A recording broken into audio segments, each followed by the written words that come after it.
नमस्कार दोस्तों, जैसा कि हम सभी जानते हैं कि सर्दियों का मौसम चल रहा है और इस बदलते हुए मौसम में हम कई ऐसी बीमारियों के चपेट में आ जाते हैं जिनसे हमें अपने आप को और अपने परिवार को सुरक्षित रखना होता है। आज हम इन्हीं कुछ बिंदुओं पर चर्चा करने के लिए हमने अपने कार्यक्रम में आमंत्रित किया है काशी हिंदू विश्वविद्यालय के काय चिकित्सा आयुर्वेद संकाय से डॉक्टर ओ.पी. सिंह जी को। डॉक्टर साहब, बहुत बहुत स्वागत है आपका हमारे कार्यक्रम में। धन्यवाद। डॉक्टर साहब, आपसे जानना चाहेंगे, जैसे कि बदलता हुआ मौसम चल रहा है और कोविड का भी प्रकोप चल रहा है, तो इस स्थिति में हम अपने आप को और अपने परिवार को कैसे बचा के रख सकते हैं?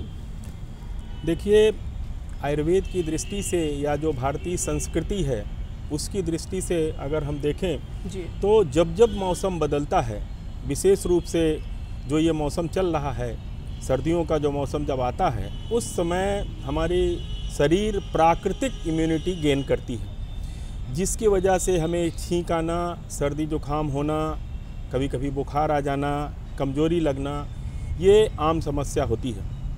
लेकिन वैदिक काल से, जब से हमारा चिकित्सा विज्ञान है, लगभग 3000 वर्षों से ज़्यादा समय से जी।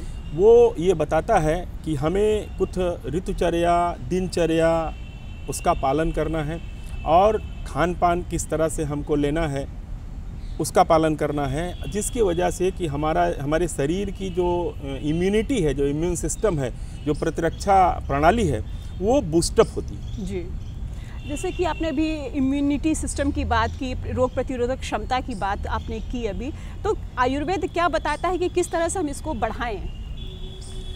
देखिए, पहले तो हमको अपने लक्षणों पे जाना चाहिए, क्योंकि आजकल का जो समय चल रहा है, पिछले लगभग 8-9 महीने हो गए या 1 साल आप मान के चलिए, जो कोविड-19 की प्रॉब्लम है वो भी एक तरह का वायरस है। तो वायरल बीमारियां जो हमारे आयुर्वेद शास्त्र में जो या चिकित्सा विज्ञान का जो मूल शास्त्र है उसमें ये लिखा हुआ है कि प्रसंगात गात संस्पर्शात निश्वासात सह भोजनात् सह शय्यासनात् चापी गंधमाल्यानुलेपनात् कुष्ठम ज्वरम च शोषश्च नेत्राभिस्यन्देव च औपसर्गिक रोगश्च संक्रामन्ति नरा नरम।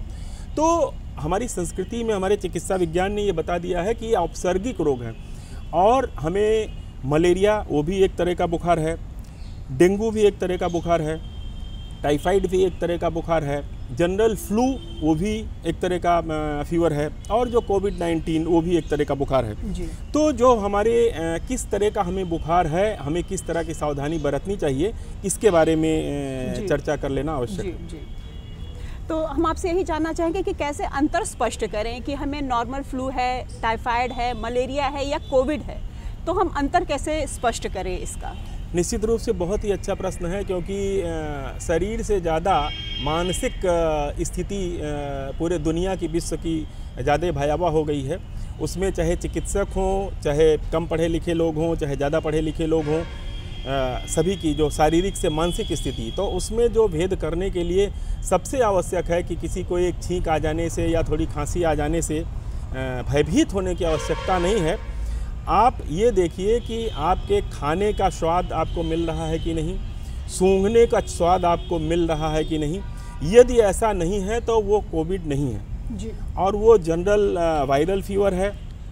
फिर अगर आपको सर्दी के साथ में सपोज बुखार आता है और बुखार के साथ में कपकपी लगती है शरीर में, तो आप मलेरिया या यूटीआई, जिसको यूरिनरी ट्रैक्ट इन्फेक्शन बोलते हैं, पेशाब के रास्ते में कहीं ना कहीं कोई इन्फेक्शन हो जाता है। फिर डेंगू का भी समय, डेंगू फीवर, ये डेंगू फीवर भी उसका भी समय चल रहा है। तो डेंगू में भी हमको ये देखना है कि हमको बहुत ज़्यादा कमजोरी लगना या प्लेटलेट कम होना या चमड़ों के ऊपर, शरीर के ऊपर कुछ हेमरेजिक स्पॉट्स, काले स्पॉट्स आ जाना। तो इस तरह से हमको इन रोगों में विभेद करना चाहिए। और जो टाइफाइड की अगर बात लेते हैं तो टाइफाइड जो है उसमें पेट की प्रॉब्लम होती है, आंत का बुखार या इंटेरिक फीवर। तो इस तरह से हमको इसमें भेद कर लेना आवश्यक है। जैसे कि आपने बताया कि हर अलग अलग जो बीमारियां हैं उनके अलग अलग लक्षण हैं, हम एक दूसरे को इकट्ठे ना करके इनके जो अंतर है उसको समझें और हम मानसिक तनाव से बचे रहें और खुद को बचा के रख सकें। जी। और जहाँ तक सावधानियों की बात है, उसमें 3 प्रकार की सावधानियाँ विशेष रूप से हमने बताया कि गंध, आप देखिए कि नाक से आपको स्मेल आ रही है, आप अपने घर में भी इसको चेक कर सकते हैं, किचन में चेक कर सकते हैं, अगरबत्ती या पूजा करते समय चेक कर सकते हैं।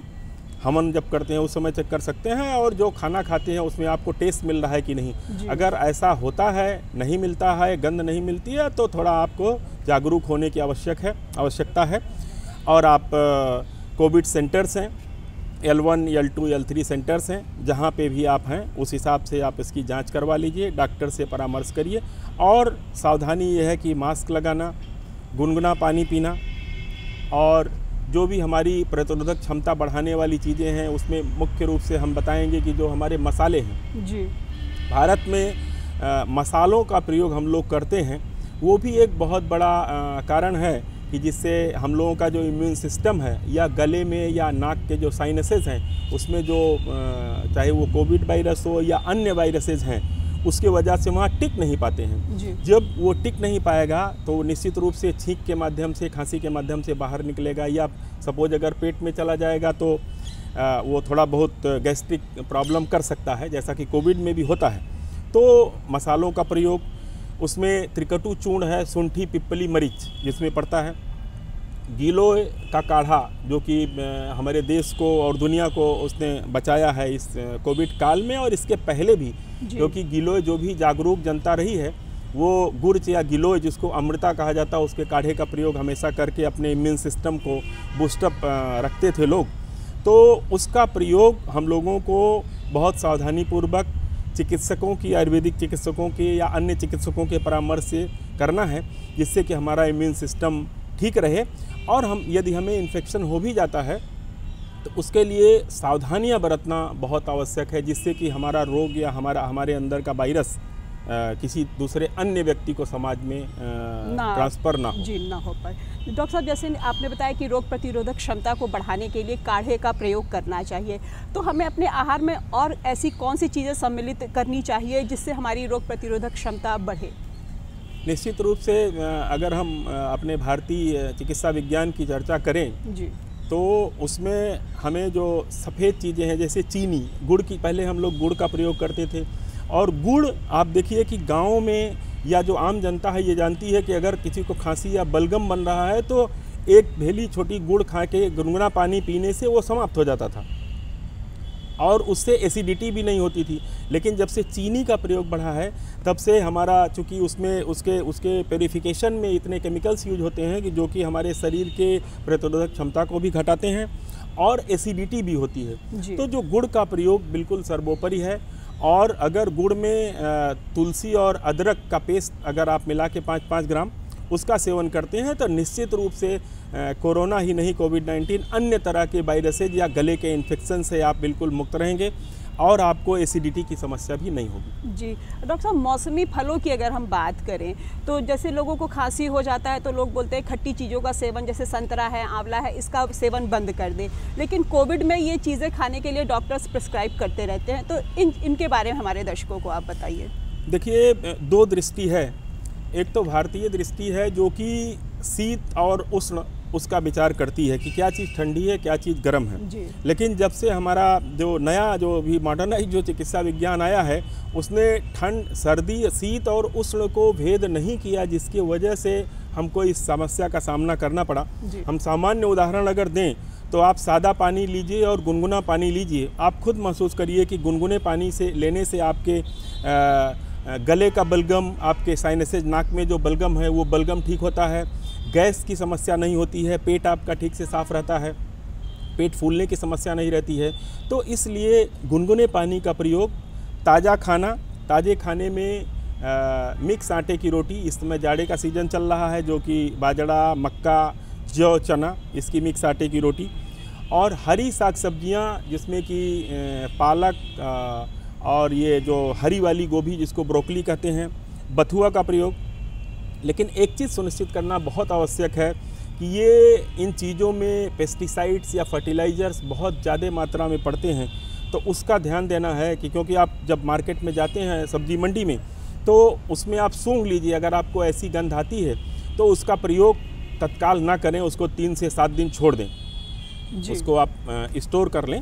और खाद, जो फर्टिलाइज़र है, जो इस तरह की जो सिंथेटिक जो फर्टिलाइज़र है उसका प्रयोग ना करें। और यदि आपको ऑर्गेनिक खाद की सब्जियां या आपके किचन गार्डन में बनी उगी हुई सब्जियां अगर वो मिलती हैं तो सो फार सो गुड, उससे बेहतर और कुछ नहीं हो सकता। तो ये कह सकते हैं कि मौसमी फल और सब्जियां हैं उनका सेवन हमें करना चाहिए, बस थोड़ी सी सावधानी बरतने की आवश्यकता होती है। और इसके साथ में आप निश्चित रूप से संतरा, नारियल पानी और जो हमारा च्यवनप्राश है, च्यवनप्राश में विटामिन सी को लेकर के बात है तो विटामिन सी की गोलियां भी उपलब्ध हैं, इसमें कोई दो राय नहीं, लेकिन च्यवनप्राश का सेवन अगर आप करें तो उसमें विटामिन सी के अलावा अन्य बहुत सारे क्वाथ और प्रक्षेप द्रव्य ऐसे हैं जो कि हमारे इम्यून सिस्टम को हजारों वर्षों से, जब से भारतीय संस्कृति है तब से उसकी रक्षा करते आए हैं।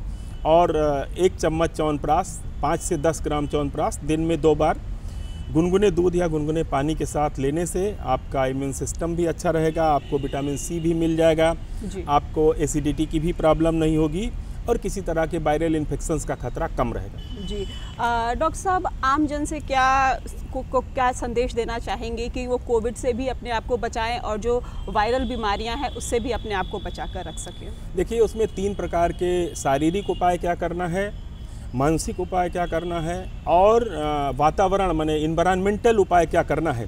तो शारीरिक उपाय के लिए आप मास्क लगाइए, निश्चित रूप से दूरी बना करके रखना बहुत आवश्यक है, क्योंकि ये हमारे आयुर्वेद शास्त्र में भी बताया गया है कि प्रसंग से, मतलब एक दूसरे के साथ सटने से, चिपकने से, नज़दीक होने से इन बीमारियों को बचाया जा सकता है।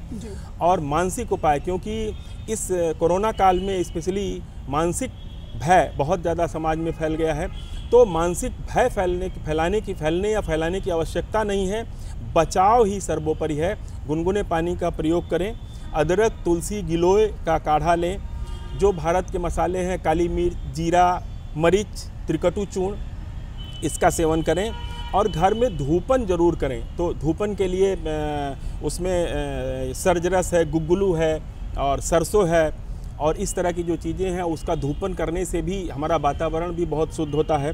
और निश्चित रूप से जो पूजा पाठ करने से हमको मानसिक शांति मिलती है, क्योंकि इस कोरोना काल में जो आस्तिक लोग थे वो लोग तो बहुत ही बूस्टअप रहे मेंटली, लेकिन जो नास्तिक लोग थे निश्चित रूप से उनमें ज़्यादा ये भय व्याप्त हुआ है। और निश्चित रूप से कोरोना बहुत लोगों का कुछ नहीं कर पाया है, लेकिन मानसिक भय के वजह से इस कोरोना काल में लोग बहुत बीमार हुए हैं और जिससे कि बहुत ही जागरूक रहने की आवश्यकता है। हमको नास्तिकता से आस्तिकता की तरफ बढ़ना है, भगवान में विश्वास रखना है, आस्था जगाना है और घर में हवन धूपन का माहौल बनाना है। जी, तो दोस्तों, जैसा कि डॉक्टर साहब ने बताया कि पूरी सावधानी बरतें, जब तक दवाई नहीं तब तक ढिलाई नहीं। कोरोना से अगर आपको बचना है तो सोशल डिस्टेंसिंग का पालन करें, मास्क का प्रयोग ज़रूर करें और डॉक्टर साहब ने जिन जिन बातों को बताया है उनका ध्यान रखें, तो आप अपने आप को भी सुरक्षित रख सकते हैं और अपने परिवार को भी। डॉक्टर साहब, अपना कीमती समय निकाल कर आपने हमारे कार्यक्रम में इतनी अच्छी जानकारी दी, इसके लिए आपका बहुत बहुत धन्यवाद। धन्यवाद।